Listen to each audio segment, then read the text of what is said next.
She's a spunky lawyer, the power-hungry daughter of a king, and a crazy rich Asian. How? My guest today is one of Singapore's most celebrated thespians of stage and screen, who's deeply passionate about developing an artistic consciousness in Singapore. She's a former NMP, nominated member of parliament, where she emphasized that everybody has a story to tell. And today we're very glad to have her tell us her story. Ms. Janice Koh, welcome to Inconvenient Questions. Hi, Vivek. Thanks for having me here. Thank you. So let's dive right into it and address, the elephant in the room in the past few days. Arts, essential or not essential? How do I put artists and hold that in the same esteem as healthcare workers, hawkers, or other professions? Precisely because it seems so arbitrary. I think it's kind of like, in a way, you're comparing apples and oranges when you want to pit jobs against one another. Of course, if you look at Maslow's hierarchy of needs, as a human being, it's absolutely important that we feel safe, secure, that we have our health, that we have shelter. And no one is saying that the arts is going to take priority over all those things. But I think it is also very hard to argue with the idea that without the arts in our lives, whether it's a book that you read or music that you listen to, a little bit of an escape, something that expresses how you feel, especially in a time where we are sheltering in isolation. I think we can both acknowledge that these are quite strange circumstances, perhaps, fortuitous for the arts and for producers of art in Singapore and around the world. We've seen very interesting conceptualizations happening all over the world when people are taking, theatrical productions and putting it online, offering one-on-one intimate concerts. Do you think that the digitalization or, the whole idea of bringing the arts online would have occurred if you didn't have, touch wood, a pandemic like this to really push people into that corner, to push the artistic community into that corner? I think it depends on the art form. So personally, I think different art forms adapt to the technology, some better than others. So my sense is that over the last 2 months, I found so many musicians online, live streaming, reaching their audiences through IG Live, Facebook Live, and it's fantastic because they can still do their mini concerts from home. They have their little setup, they've got their microphone, and they can reach a wide audience. I come from the theater. It's a very collaborative art form. Beyond just having a playwright write me a script, I do need my director there. I need co-actors. It's a lot more challenging to sort of replicate what it means to experience, human emotion to replicate that online. So I think the different art forms have been finding a way of adapting to digitalization, to technology, and some are faring better than others. Having said that, I still think that there's something about the live arts that just can't be replicated, and maybe we shouldn't need to try. It is what it is. It's like saying, oh, look, we've got movies now. Who needs the theater? Well, it's not true. So is that the new normal? Do you think that, post-pandemic, that people are going to clamor for an online delivery of a play or a production? And I think maybe to take that a little bit, right? Do you think that the reason why, and you sort of alluded to this, right? The fact is, if I'm at home sitting in front of my computer, I have a lot more leisure time now because of, work from home and the COVID pandemic and all these restrictions, I have leisure time to surf the net, find Wild Rice's, productions and plays online, and I can watch it with my family. But, post-pandemic, I got to go back to work. I got to think about the realities of life, or what we consider the realities of life, that I might not find the time to go down to my local theater and watch an actual play. It might have piqued my interest, but the convenience is no longer there. Well, I don't think people go to the theater because it's convenient. It is inconvenient. Precisely that. Precisely, it is a choice to want to go somewhere, to have to travel there, buy a ticket, find dinner, and then have to travel home late at night. I mean, it is a choice. It's a choice to be stimulated. It's a choice to be provoked.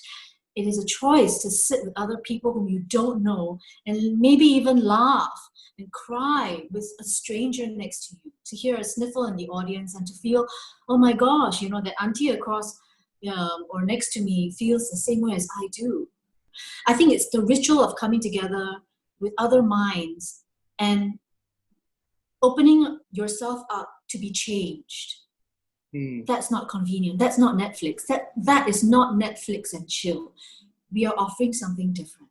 Do you think that this sense of storytelling and community is something that has sort of permeated mainstream consciousness in Singapore? Or is it something, that is a little highfalutin? It's relegated for a particular class or demographic in Singapore, people who maybe have some a prior artistic knowledge.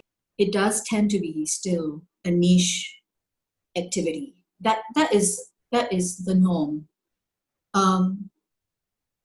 Having said that, when we look back into our recent past, in the last 100 years, during the time where our forefathers, let's say, came to Singapore to work and they were poor, there was Chinese opera on the streets. This was before the days of television. So you can't just say, oh, the arts are for a higher class of people or those who can afford it. It shouldn't. The arts are for everyone. And depending on the context, it was at one point for everyone. It was accessible to everyone. So today it's very much a middle class activity. And I think it partly has to do with cost and subsidy or lack of. So personally, I feel that if we truly as a society believe that access should be given to this experience, this bonding experience of the arts, then we should make it as affordable as possible, which is not the case right now. We then have to make government in a way or people in power have to help sort of like close up that gap and divide and share. You think that the government right now is perpetuating that sort of decoupling and that's creating the silo right now? No, I don't think anyone intentionally wants to. I don't think anyone intentionally wants to sort of like not provide this merit good. But it is, I personally feel, it is a merit good. It is a public good, and it has to be made affordable. And in that sense, when in the old days, you would have patrons, right, kings who would patronize the arts and allow it to travel from village to village or whatever. But in today's terms, in a place like Singapore, then the government does have to play that role. So, Janice, I just wanted to talk a little bit about, getting this artistic consciousness or what you've just painted for us, how does it permeate the mainstream society in Singapore? And particularly, I want to talk about arts education because this is something that you've brought up time and again. Where do you think the current state of arts education in schools is? I actually wish that from a very, very young age, at least at primary school, we can have a lot more arts curriculum as part of the core educational curriculum in all primary and secondary schools, so that it's just seen as part and parcel of your education and not sort of like pushed to the side as a CCA or even the once a week music class. That every day there's some kind of access or teaching around the arts, around literature, around writing, around music. Nothing to do with any end result. Right. So it's not outcome oriented, right? Exactly. So why do we need to be so outcome oriented with art form? Why do we need to necessarily have a SOTA? Why do we need to see it so transactionally, really, when actually what you want is to develop people who, someone who is a very stressed surgeon can just go and play the violin because it really gives him that kind of meditation. But if I was to respond to that, I would probably say that, Singapore, as long as we've existed, has always been very image conscious. And if it is not sort of bubbling up organically, as you mentioned, right, arts is not about the outcome, it's not about the product, but it's about the catharsis. But if it's not coming up organically, then you got to carve out spaces for it, right? I mean, when you look at Singapore, nothing is by accident. Yeah, of course. Nothing, absolutely nothing, not even the arts. So the way the arts has developed or not developed in Singapore is not by accident. We cannot have the kind of, I think, it's very hard to develop the kind of genius and creativity without chaos. I just think it's impossible. And if you want the amazing architecture, you have to sit with the terrible graffiti. Yeah. It's just how it is. Yeah. Because you don't judge. You see, it's very hard to judge creativity. What you think was stupid, 20 years later becomes Amazon. I mean, how do you decide? How do you start? If you have to keep putting a lot of caps as to what is right, what is wrong, without allowing the chaos to happen, and then for the diamond in the rough to emerge, you will never get the diamond because you're constantly controlling the environment towards a certain path. And I'm not saying that that's bad. It's just a choice. Yeah. So I think that if you ask me, will Singapore ever, get to the point where we will have our own Steven Spielbergs or Sondheims or whatever? I'm actually quite pessimistic. I think the environment that we have in Singapore, it being quite pragmatic and transactional and successful, is also not very comfortable with difference. Right. With going against the grain, with poor results, with failure. There's so many things that kind of like get in the way of genius. Yeah, you want immediate excellence and not mediocrity that grows in. Correct, but we need the mediocrity, you see. And I think in the arts you need a fringe. And what is a fringe? A fringe is trial and error. It's fail. It's like a bunch of kids doing slam poetry in Little India, whatever. Let them do it, because there might be one person there who might make a good film. But if you curtail that person will end up being, I don't know, computer engineer. I don't know. They might just feel that's what I mean by the resistance is high. And I think I want to talk a little bit more about the artistic community itself, specifically about call-out culture. So Dr. Cherin George has sort of referred to this phenomenon as, within artists, there are gray lists, right? People who sort of exist within the gray. They don't provoke the government too much, but they're kind of provocative. And, there are artists who call each other out for either not being provocative enough or, being too PC, too politically correct. What do you feel like this spurs, conversation, dialogue within the artistic community that helps to enhance the output? Or does it impede artists because they feel self-policed? Honestly, I have no problems with artists calling each other out and tearing each other apart, because throw them to the wolves. That's why we do it. I mean, our work is so public. Unlike most of other people's work, where the only appraisal you're having is with your direct boss. Those who work in the arts is appraised all the time. So what are you afraid of? It does need to happen. It will happen. Being open to criticism, being open to evolution, and having a healthy debate. And defending your work is all part and parcel of the job. My issue is more with other people regulating it. Because I think that's how we do undervalue the arts. When we start to tell the artists what to say or not to say.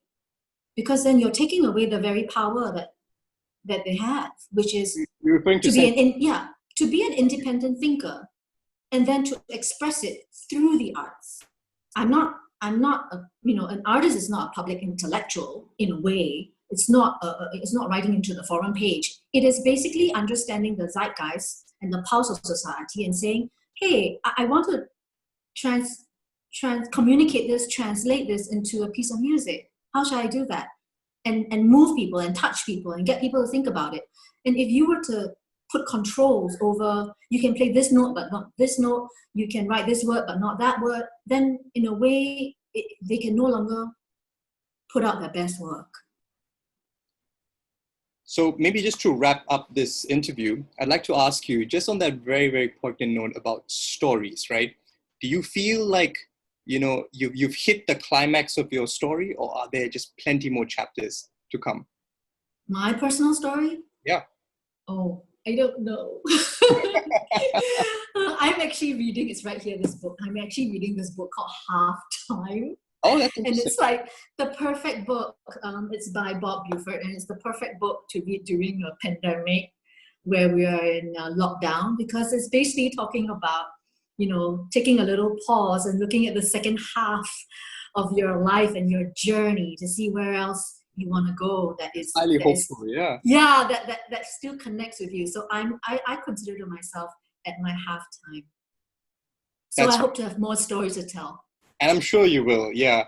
So thank you, Janice, so much for letting us take a little peek at this chapter. I think you've shared with us quite a lot to be hopeful for and to share our stories with each other, especially, when we're all stuck at home. Well, for Thank another 2 you. days at least. Yeah. Thank you so much. Thank you, Vivek.